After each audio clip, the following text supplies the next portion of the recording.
Hello friend, आज हम बात कर रहे हैं ठोसों के वर्गीकरण के बारे में।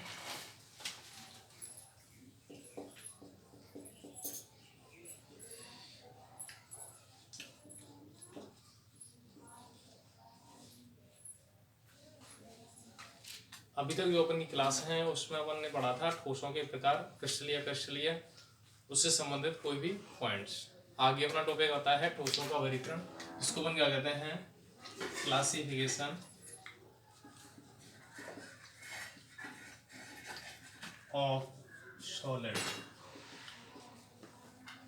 ठोसों को किस प्रकार से अपन क्लासिफाई करते हैं, तो उसके लिए एक आधार आता है। आधार के लिए अपन कहते हैं कि ठोसों के मध्य जो अवयवी कण हैं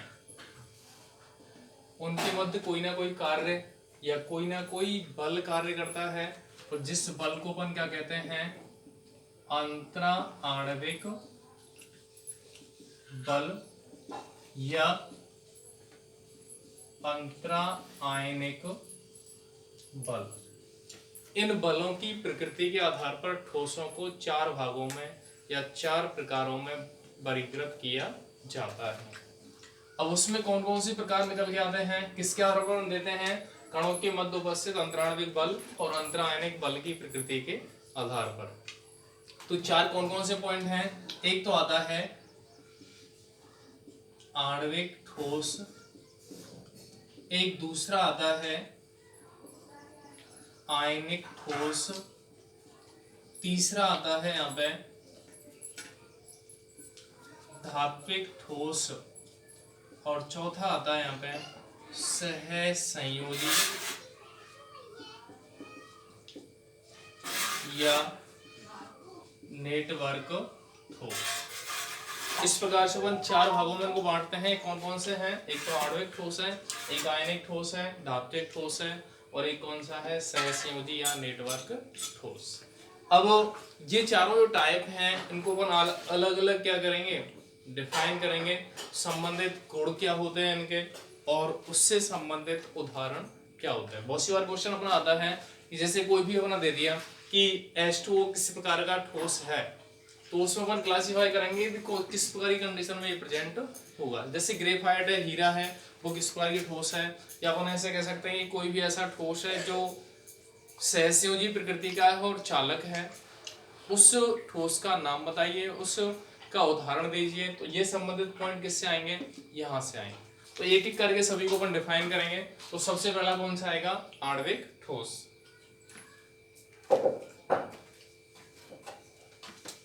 किसके आधार पर डिवाइड कर रहे हैं अपन इनको, अवयवी कणों के मध्य लगने वाले अंतराणविक बल या अंतरायनिक बल की प्रकृति के आधार पर।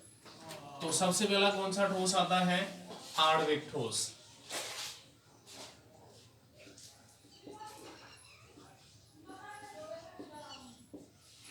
पहला है आणविक ठोस, जिसको अपन क्या कहते हैं, मॉलिक्यूलर सॉलिड।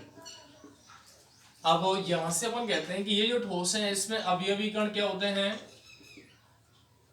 अवयवी कण होते हैं यहाँ पे अणु। इसके अलावा यहाँ पे जो कणों के मध्य या अणुओं के मध्य जो लगने वाला बल है, वो बल कौन से होते हैं, वान डर वाल्स बल या हाइड्रोजन आबंध क्या प्रेजेंट होंगे अवयवी कणों के मध्य। या तो वान डर वाल्स बल प्रेजेंट हो सकते हैं या हाइड्रोजन बंध की उपस्थिति हो सकती है। और ये जो ठोस है वो कौन सा आता है, आणविक ठोस आता है। इनके अवयवी कण क्या होते हैं, जनरली अपन बात करते हैं इसके गलनांक के बारे में या गलनांक और क्वथनांक के बारे में। इनका मान जो होता है इनके लिए क्या होता है, निम्न होता है। इसके अलावा ये विद्युत के सामान्यतः क्या होते हैं, कुछ चालक होते हैं। अब ये जो आणविक ठोस हैं इससे संबंधित एग्जांपल बहुत सारे होते हैं। जैसे NH3 अमोनिया होता है, HCl होता है, आर्गन होता है, हाइड्रोजन होता है।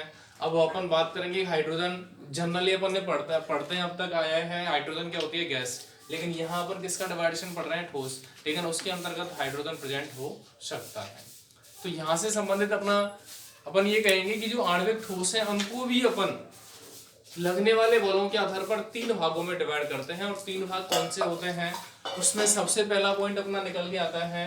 एक तो आता है अध्रुवीय आणविक ठोस, दूसरा आता है ध्रुवीय आणविक ठोस, और तीसरा आता है हाइड्रोजन आबंधित आणविक ठोस। तो एक एक करके तीनों को अपन परिभाषित करें, संबंधित गुण की बात करेंगे, संबंधित एग्जाम्पल की बात करेंगे। तो अपन क्या करें, आणविक ठोस कितने प्रकार के हैं, 3।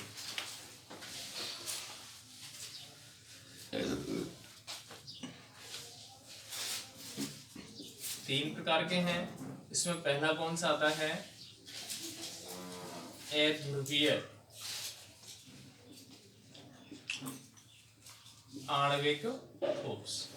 अध्रुवीय को अपन कहते हैं नॉन पोलर। अध्रुवीय का मतलब होता है कि ऐसा अणु जिसमें प्लस माइनस चार्ज का डिवाइडेशन नहीं होता, आवेश का पृथक्करण नहीं होता, और आवेश का अगर पृथक्करण नहीं होगा तो वो अणु कैसा होगा, अध्रुवीय होगा। अब यहां से अपन कहते हैं अध्रुवीय आणविक ठोस कैसे होते हैं कि इनमें अवयवी कण कौन से होते हैं, अध्रुवीय अणु।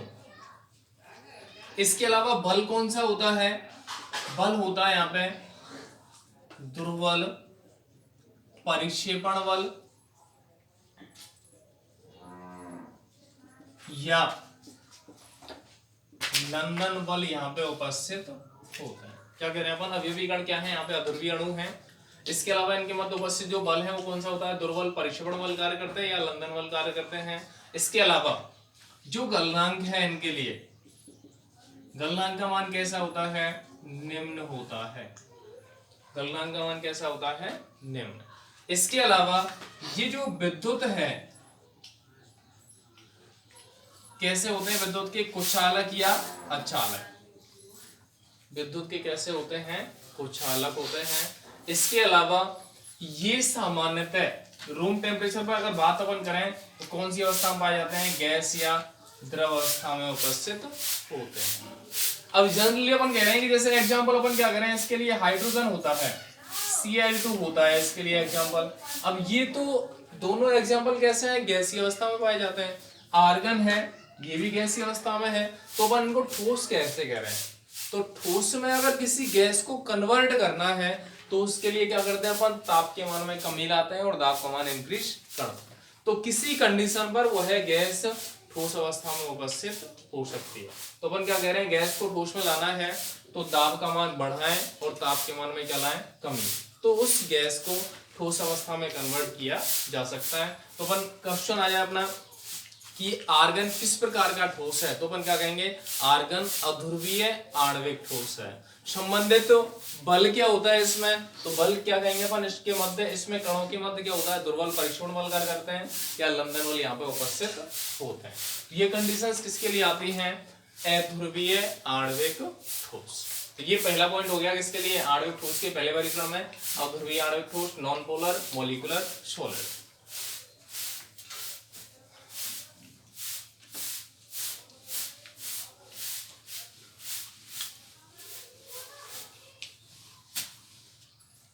दूसरा अपन बात करेंगे,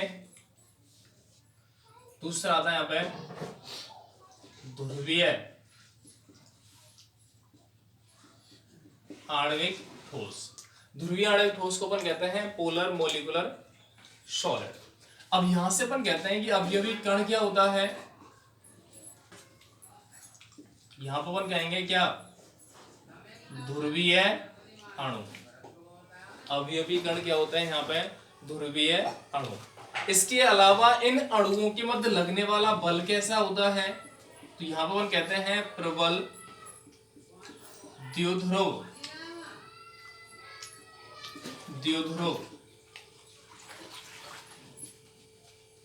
आकर्षण बल। कौन सा बल कार्य करता है यहाँ पे, प्रबल द्विध्रुव आकर्षण बल।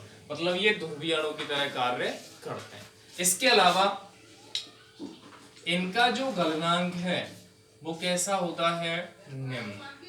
लेकिन इनका जो गलनांक है वो अध्रुवीय ठोस की अपेक्षा क्या होता है, अधिक होता है। वहां गलनांक ज्यादा कम होता है, इस वजह से अपन अत्यधिक निम्न कह सकते हैं। लेकिन यहाँ अपन क्या कहते हैं, निम्न कहते हैं। तो अपन कह सकते हैं कि अध्रुवीय आणविक ठोस की तुलना में ध्रुवीय आणविक ठोस का जो गलनांक है वो अधिक प्राप्त होता है। इसके अलावा विद्युत चालकता अपन बात करें, विद्युत चालकता की अपन कहेंगे ये भी क्या होते हैं, विद्युत के अचालक होते हैं। विद्युत के कैसे होंगे, अचालक, मतलब विद्युत का चालन यहाँ पे नहीं होगा। इसके अंतर्गत अपन बात अगर करें ध्रुवीय, तो ध्रुवीय अणु कौन कौन से हो सकते हैं, जैसे SO2 है, इसके अलावा HCl है। तो ये कैसे होते हैं, ध्रुवीय अणु होते हैं। और ध्रुवीय अणु अगर प्रेजेंट है तो ये किस प्रकार के ठोस हैं, ध्रुवीय आणविक ठोस। इसके अलावा अपन कहते हैं कि ये भी जनरली क्या होते हैं, किस अवस्था में पाए जाएंगे, यहाँ पे अगर हम बात करते हैं तो ये भी गैसीय या द्रव अवस्था में उपस्थित होते हैं कमरे के ताप पर।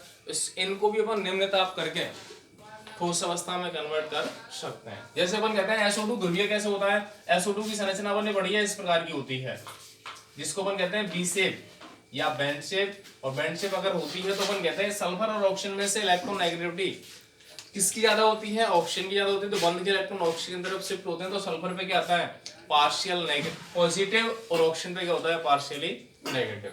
तो यहाँ पे जो बंद है वो कैसा हो जाता है, ध्रुवित हो जाता है। और ध्रुवित हो जाता है तो पूरा जो अणु है वो किसकी तरह कार्य करता है, ध्रुवीय अणु की तरह। उसी प्रकार क्या होता है HCl में होता है। HCl में विद्युत किसकी ज्यादा होती है, Cl। तो बंध के इलेक्ट्रॉन किस पे जाते हैं, Cl पे माइनस, इस पे क्या आएगा प्लस, अणु कैसा हो गया, ध्रुवीय। तो ये कंडीशंस क्या होती हैं, किसके लिए आती हैं, ध्रुवीय आणविक ठोस के लिए। तो अपना दो क्लासिफिकेशन अपने हो गए आणविक ठोस में। एक तो हो गया कौन सा, अध्रुवीय आणविक ठोस, और एक कौन सा हो गया, ध्रुवीय आणविक ठोस।